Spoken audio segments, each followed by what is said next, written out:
Hello everyone, welcome to our blouse design. आज की वीडियो में हम back boat neck front deep neck blouse की कटिंग और स्टिचिंग देखने वाले हैं, जिसमें बैक का पार्ट हमारा पैक रहेगा, फ्रंट हमारा डीप रहेगा। लेकिन दोनों जब हम पैटर्न बनाते हैं जिसमें हमारा एक नेक तो पैक होता है और दूसरा डीप होता है, तो शोल्डर हम सेम नहीं रख सकते। डीप नेक में आपको डीप नेक के अकॉर्डिंग शोल्डर रखना पड़ेगा और पैक नेक में पैक नेक के अकॉर्डिंग शोल्डर रखना पड़ेगा। यानी कि बैक का पार्ट पैक है तो उसमें फुल शोल्डर हमें रखना होगा, और फ्रंट का पार्ट हमारा डीप है तो फुल शोल्डर का हाफ करके उसमें से हम परफेक्ट शोल्डर निकालेंगे और उतने इंच पे हम निशान लगाएंगे। तो दोनों में शोल्डर कैसे निकालना है, आर्म होल कैसे निकालना है, आज मैं आपको क्लियर कर दूंगी। और शोल्डर आर्म होल की मार्किंग अलग अलग होने के बाद भी फिटिंग वाली लाइन सेम कैसे आती है, ये डाउट भी आपका क्लियर हो जाएगा। तो वीडियो को ध्यान से देखिएगा और एंड तक देखिएगा।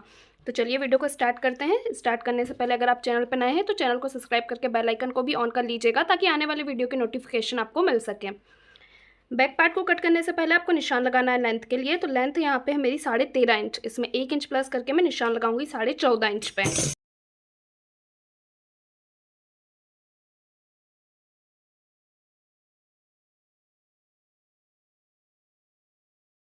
लेंथ का निशान लगाने के बाद अब हम निशान लगाएंगे फुल शोल्डर का हाफ करके, क्योंकि बैक का जो हमारा पैटर्न है वो बॉट नेक है, यानी कि पीछे का गला हमारा पैक है।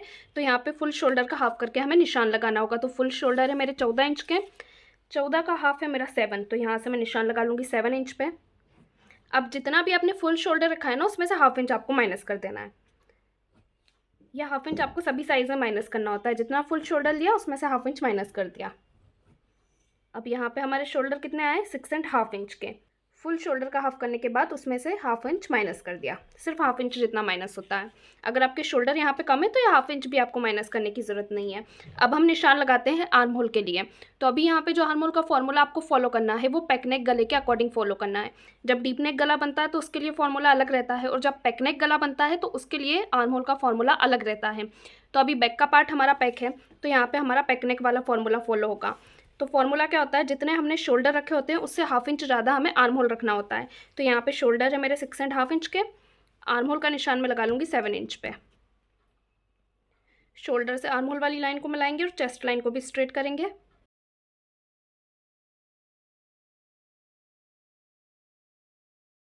अब हम निशान लगाएंगे चेस्ट के लिए। तो जब भी हम बॉट नेक ब्लाउज बनाते हैं, चेस्ट में आपको 2 इंच की लूजिंग ऐड करते हुए निशान लगाना है। इससे क्या रहेगा, बैक साइड में आपको मार्जिन अच्छा मिल जाएगा। जो ब्लाउज है ना वो बॉडी पे जाने के बाद एकदम फिट नहीं रहेगा। बॉट नेक ब्लाउज पीछे से पैक होते हैं, इसलिए यहाँ पे चेस्ट में लूजिंग आपको ऐड कर लेनी है।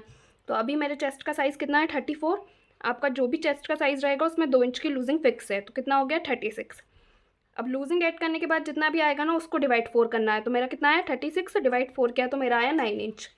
यहाँ से चेस्ट का निशान में लगा लूँगी 9 इंच पे, 1.5 इंच का सिलाई मार्जिन रहेगा। वेस्ट के लिए निशान लगा लेंगे, तो वेस्ट है मेरी 30 इंच की, 30 को भी डिवाइड 4 कर लेंगे तो मेरा कितना आया 7.5 इंच। यहाँ से मैं निशान लगा लूँगी 7.5 इंच पे, और वेस्ट में जो मार्जिन रहेगा वो 2.5 इंच का रहेगा। चेस्ट लाइन से वेस्ट लाइन को मिलाएंगे।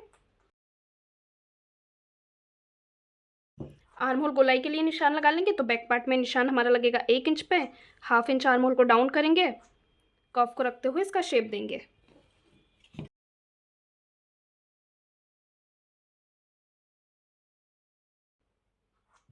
आर्म होल का शेप देने के बाद अब मैं निशान लगाऊंगी नेक के लिए। तो यहाँ से मैं नेक की विड्थ रखूंगी 3.5 इंच। नेक में ना बैक साइड में मेरा डिज़ाइन आएगा। यहाँ से नेक की जो लंबाई है मैं रखूंगी सिर्फ 2 इंच। यहाँ से भी निशान लगा लेंगे 3.5 इंच पे, एक बॉक्स बनाएंगे और नेक का शेप देंगे। तो पीछे से ये मेरा पूरा पैक है। 2 इंच की जो लंबाई के बाद ये जो जगह बच रही है ना, इसमें मेरी डिज़ाइन आएगी। तो यहाँ से आपको क्या करना है, हाफ इंच जितना शोल्डर छोड़ देना है, क्योंकि इतना हमारा स्टिचिंग में जाता है। इसको छोड़ते हुए यहाँ से इस तरह से शेप देंगे। अब यहाँ पे हमने फुल शोल्डर का हाफ करके निशान लगाया है, तो जो शोल्डर है वो हमारे आर्म होल की तरफ माइनस होंगे। जब भी फुल शोल्डर का हाफ करके निशान लगाते हैं, शोल्डर को हमेशा आपको आर्म होल की तरफ ही माइनस करना है हाफ इंच। ये इतना कटिंग में जाएगा। डॉट पॉइंट आ जाता है वेस्ट में, तो डॉट पॉइंट के लिए निशान लगा लेंगे 4 इंच पे। यहाँ से भी निशान लगाएंगे 4 इंच पे, और दोनों तरफ से हमारे सिलाई में कितना कवर होगा, half half inch.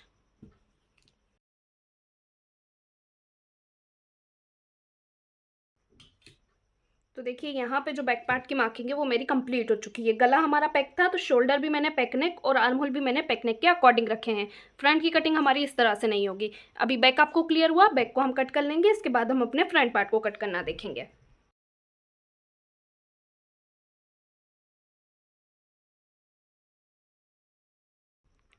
Back part को मैं साइड में रखूंगी, फ्रंट को कट कर लेंगे।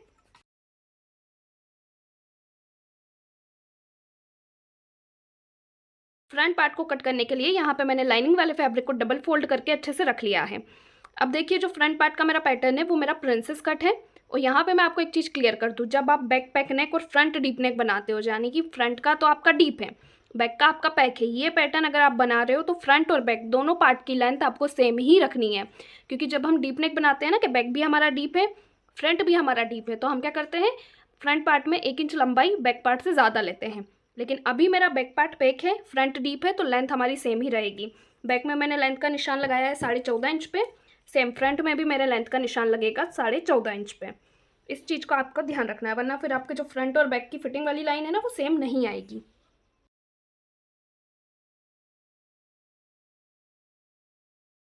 फ्रंट पार्ट को कट करने के लिए लाइनिंग वाले फैब्रिक को डबल फोल्ड करके मैंने यहाँ पे रख लिया है। फ्रंट पार्ट का पैटर्न मैं आपको बता देती हूँ। फ्रंट पार्ट का जो मेरा पैटर्न है वो प्रिंसेस कट है। तो हम क्या करते हैं, जब भी हम प्रिंसेस कट पैटर्न या 4 डार्ट पैटर्न का ब्लाउज बना रहे होते हैं, फ्रंट में लंबाई का निशान 1 इंच ज़्यादा पर लगाते हैं। लेकिन ये गलती आपको नहीं करनी है। जब भी आप बैक पैक नेक, फ्रंट डीप नेक गला बना रहे हो, कि बैक का पार्ट तो आपका देखिए पूरा पैक है, फ्रंट का गला आपका डीप है, ये पैटर्न अगर आप फॉलो कर रहे हो तो फिर दोनों पार्ट की लंबाई आपको सेम ही रखनी है। जितनी लेंथ आपने बैक में रखी है उतनी ही आपको फ्रंट में रखनी है। अगर आप 1 इंच ज़्यादा फ्रंट में लेंथ ले लेंगे तो फिर जो आपकी फिटिंग वाली लाइन है वो बराबर नहीं आएगी। बस इतना सा आपको ध्यान रखना है। इस पैटर्न में आपका यही चेंज होता है कि बैक और फ्रंट की लेंथ आपकी सेम ही आती है। अब फ्रंट का गला मेरा डीप है तो इसकी कटिंग अलग तरीके से होगी, बैक की कटिंग करना मैंने आपको बता दिया है। सबसे पहले हम निशान लगा लेंगे लेंथ के लिए। जैसा कि मैंने आपको बताया कि फ्रंट और बैक की लेंथ सेम रहेगी, तो बैक में मैंने लेंथ का निशान लगाया है 14.5 इंच पे, सेम फ्रंट में भी लेंथ का निशान में लगाऊंगी 14.5 इंच पे। लेंथ का निशान लगाने के बाद दूसरा निशान हम लगाएंगे हुकाई पट्टी के लिए, क्योंकि फ्रंट मेरा ओपन रहेगा। आप चाहें तो फ्रंट पैक भी रख सकते हैं, मुझे फ्रंट ओपन चाहिए, फ्रंट में ही मेरी हुकाई की पट्टी आएगी। तो यहाँ पे मैंने ये हुकाई पट्टी के लिए मार्जिन ले लिया 0.25 इंच का।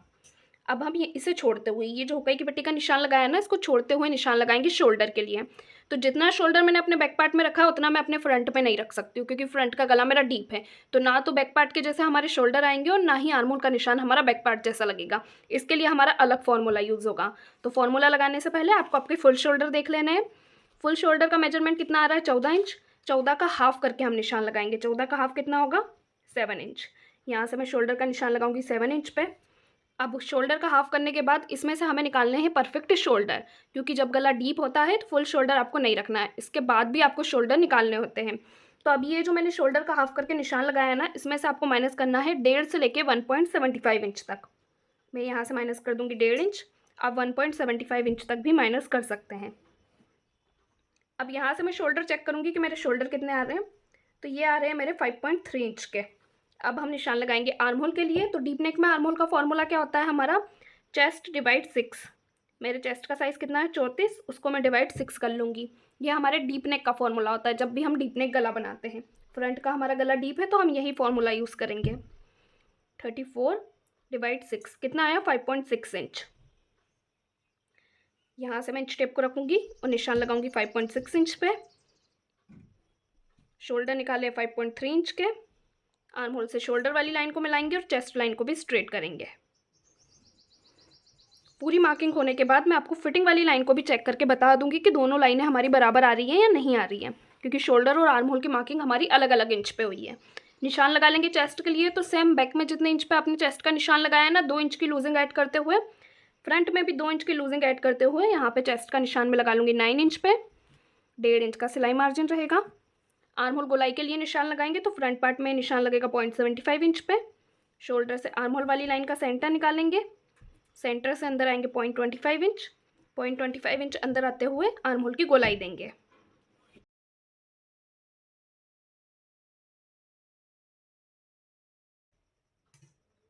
आर्म होल की गोलाई देने के बाद निशान लगाएंगे गले के लिए। तो देखिए गले का निशान आपको कैसे लगाना है, उसके लिए आपको आपका बैक पार्ट देखना है। अब यहाँ पे मैंने अपना बैक पार्ट लिया। बैक पार्ट में जितने शोल्डर रखे हैं उतने ही फ्रंट में आने चाहिए। तो यहाँ पे हम शोल्डर जमा लेंगे, निशान लगा लेंगे, इतना शोल्डर हमारा जा रहा है। दोनों पार्ट के शोल्डर एकदम सेम होने चाहिए। अब यहाँ से जो भी बचेगा वो हमारे नेक की विड्थ रहेगी। नेक की विड्थ मेरी कितनी आ रही है, 2.25 इंच। नेक लंबाई के लिए मैं निशान लगा लूँगी यहाँ से 6.5 इंच पे। बॉक्स बनाते हुए नेक का शेप देंगे।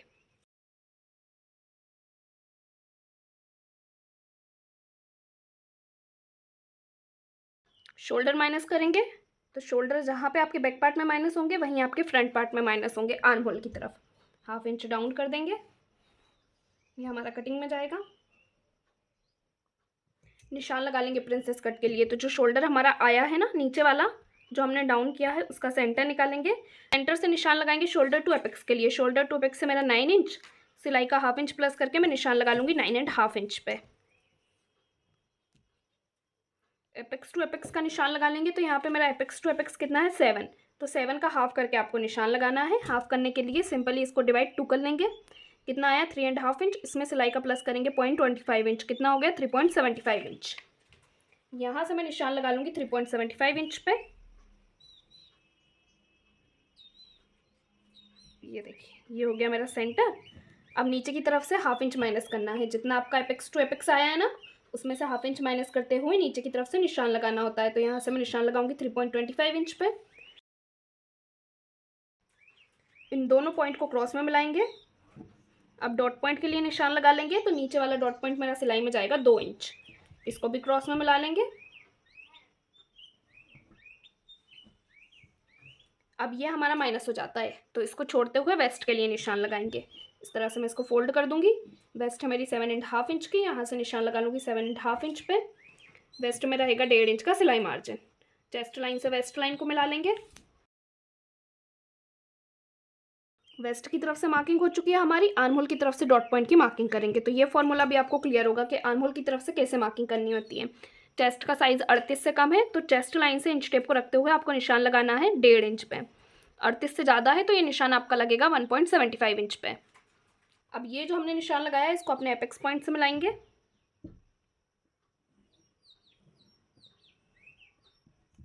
नीचे वाला डॉट पॉइंट सिलाई में कवर हुआ 2 इंच, ऊपर वाला सिलाई में हमारा कवर होगा 1 इंच। कर्व को रखेंगे और इसका शेप देंगे। ऊपर की तरफ से शेप देने के बाद सेंटर से शेप देंगे। तो कर्व को आपको सेंटर पे रखना है और इस तरह से गोलाई में इसका शेप देना है।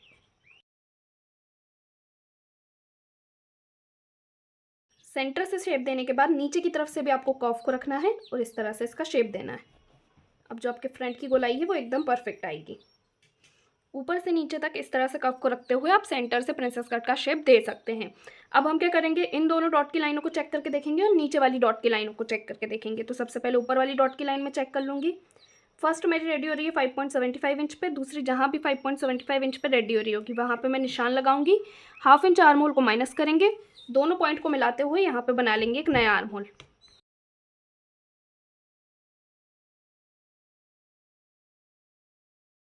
अब फ्रंट पार्ट में आपको माइनस करना होता है लेंथ में। तो कहाँ से माइनस होगा, यहाँ नेक की तरफ से 1 इंच ऊपर आना है और फिटिंग वाली लाइन की तरफ से 1 इंच ऊपर आएंगे। तो सबसे पहले नीचे वाली दोनों डॉट की लाइनों को चेक कर लेंगे।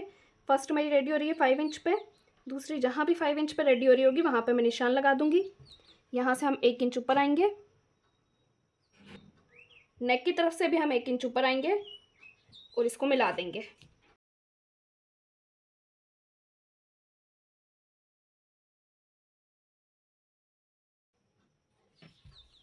ये देखिए, इस तरह से आपको मार्किंग करनी होती है प्रिंसेस कट की। अब ये आपका सारा माइनस में जाएगा। माइनस करने के बाद बैक पार्ट को लेना है और एक बार इस फिटिंग वाली लाइन को चेक करके देख लेना है। चेक करने से पहले मैं इसमें मार्जिन निकाल लूँगी। मार्जिन हमें क्यों लेना होता है, क्योंकि ये वाला पार्ट हमारा सिलाई में जाता है। तो 0.25 इंच इस साइड का हो गया। सेम ये वाला साइड भी हमारा सिलाई में जाएगा। ये हमें सिलाई में कवर करना होता है ना, तो दोनों साइड हमारे सिलाई में जाते हैं। तो 0.25 इंच इधर से भी हमारा ये सिलाई में जाएगा। कितना हो गया, 1/2 इंच। 1/2 इंच जितना कपड़ा मैं बैक साइड से निकाल लूँगी। अब ये हो गई हमारी फिटिंग वाली लाइन। इसको हम हमारे बॉट नेक वाले साइड से चेक करके देखेंगे। सबसे ज़्यादा जो डाउट आता है वो आपको इसी में आता है। ये देखिए, फिटिंग वाली लाइन दोनों मेरी बराबर आ रही है माइनस करने के बाद। कट करने के बाद भी इसको एक बार मैं आपको चेक करके बता दूंगी। तो इसकी हम कटिंग कर लेंगे।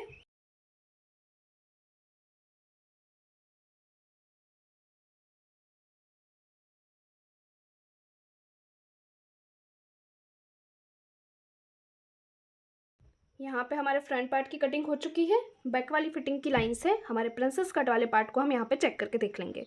देखिए दोनों पार्ट हमारे एकदम बराबर आ रहे हैं। इस तरह से आपको बैक पैक नेक और फ्रंट डीप नेक ब्लाउज की कटिंग करनी होती है।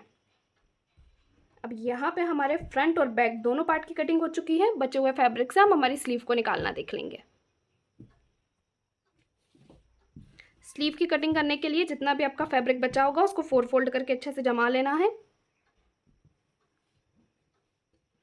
अब यहाँ पे मैं निशान लगा लूँगी सबसे पहले स्लीव लेंथ के लिए। जितनी भी आपकी स्लीव की लेंथ रहती है ना उसमें 1 इंच प्लस करके निशान लगाना होता है। तो मेरे जो स्लीव की लेंथ है वो यहाँ पे है 10 इंच। 1 इंच प्लस करके मैं निशान लगा लूँगी 11 इंच पे।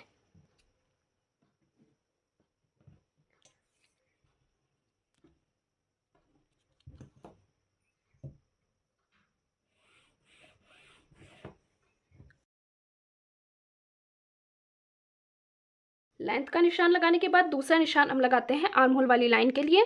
तो ये निशान मैं लगाऊंगी 4 इंच पे। आर्म होल गोलाई नाप लेंगे। तो ये गोलाई हमेशा आपको बैक पार्ट के आर्म होल से नापनी है। और बैक और फ्रंट की जो फिटिंग है स्लीव की वो भी सही आएगी। ऐसा कुछ नहीं है कि बैक के आर्म होल से नाप रहे हैं तो फ्रंट का आर्म होल आपका बड़ा हो जाएगा, सेम ही आएगा। तो सबसे पहले यहाँ से 1/2 इंच में माइनस कर दूँगी जो मेरा स्टिचिंग में जाएगा। इसको माइनस करने के बाद यहाँ से हम चेक कर लेंगे कितनी गोलाई आ रही है आर्म होल की। तो ये मेरी आ रही है 8 इंच। अब डायरेक्ट आपको 8 इंच पे निशान नहीं लगाना है। जितनी भी आपकी गोलाई आई होगी उसमें से माइनस करना है 0.75 इंच। तो मेरी गोलाई आई है 8 इंच, माइनस करूँगी 0.75 इंच, कितना आया 7.25 इंच। यहाँ से मैं निशान लगा लूँगी 7.25 इंच पे। 1.5 इंच का सिलाई मार्जिन रहेगा। फ्रंट गोलाई के लिए निशान लगा लेंगे तो ये निशान में लगाऊंगी 5.5 इंच पे। यहाँ भी 1.5 इंच का मार्जिन रहेगा। दोनों पॉइंट को मिला लेंगे। अब जो आपकी आर्म होल वाली लाइन है ना उसे आपको क्रॉस में मिलाना है लेंथ वाली लाइन से और इस लाइन के टोटल निकालने हैं 2 सेंटर। नीचे की तरफ से निशान लगाएंगे 1 इंच पे और इसकी गोलाई देंगे। तो गोलाई देने के लिए फर्स्ट सेंटर से आपको कितना ऊपर आना है 0.25 इंच। सेकेंड वाले सेंटर से अंदर जाना है 0.25 इंच। इस तरह से मार्किंग करके गोलाई देने पे आसानी रहती है। अब जो मार्जिन वाली लाइन है ना उससे 1 लाइन जितना अंदर की तरफ जाएंगे, कर्व को रखेंगे और इसकी गोलाई देंगे। एकदम परफेक्ट गोलाई आती है। ये देखिए शेप एकदम परफेक्ट आता है फिर स्लीव का। इस शेप को हम कट कर लेंगे। स्लीव को कट करने के बाद जो स्लीव का सेंटर रहता है उस पर आपको लगाना है एक कट। कट लगाने के बाद इसको हम ओपन करेंगे।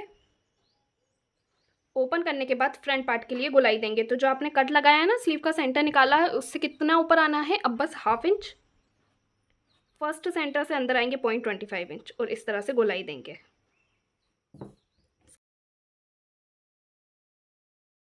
ये हो गई फ्रंट पार्ट की गोलाई और ये बैक पार्ट की। स्लीव फ्रंट बैक सबकी हमने कटिंग कर ली है। पूरे ब्लाउज को मेन फैब्रिक पे कट करते हुए इसे स्टिच करना देखेंगे।